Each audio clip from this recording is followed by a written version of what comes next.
Hi guys, Mrs. Hawes here for another exciting lesson in the art classroom, our outdoor studio here. We're going to talk about April and Earth Week. Earth Week is in April. That's where we talk about recycling, renewing, and reusing. We're going to create this video picture today, and we're going to create this kind of Earth Day picture. We were going to do this in class, so if you have the material, you'll be doing what we were exactly going to do in class. All you need are materials, right? As a paper plate, a piece of paper. Black would work great if you have it. Black would work great if you have it, and your trusty old chalks. If you don't have pastel chalks like we have in class, then you can certainly use outdoor chalk, works great right now, or crayons or color pencils. They also show value. So the first thing you're going to do is you're going to trace your earth on your with your paper plate and make a beautiful circle like that. Then you're going to create the earth form, and how you do that between the earth and water, different variations, different organic shapes to give it the sense of earth versus water. And then you're going to create water. And so I'm just using my variations of blue. If you have chalk and you have several, great. If you don't have very many, that's okay too. You can just color it in with whatever blue you have.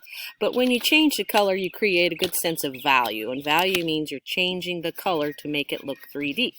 So I'm just pushing my chalk in, anywhere I want to.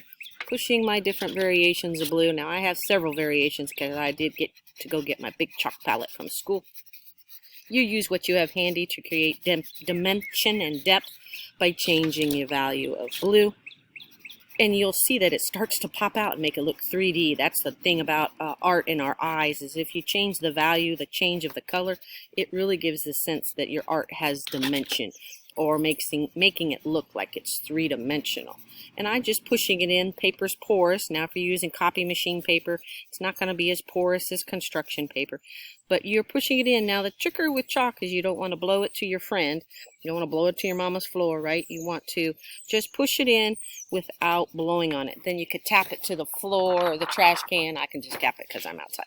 Then you're going to move on and move green and create varied dimensions of green out there to create the sense of the earth. So I'm just putting it in certain spots. I'm really not trying to put it anywhere particular or color it all in with one color unless you only have one color, right? So I've got my variations of green to create the dimensions, and then I rub that in. I'm not going to keep working on this, but then I'm going to show you my other example. So after you have changed your value and you've created your earth, what you're going to spend the time is to think about how we could save the earth. We're going to decorate the poster with our outside area, where here I did recycling tin can. Here's the recycle symbol. I wrote recycle, renew, reuse. We can recycle trees. Think about all those products that we can recycle to create this piece of artwork. Are you ready?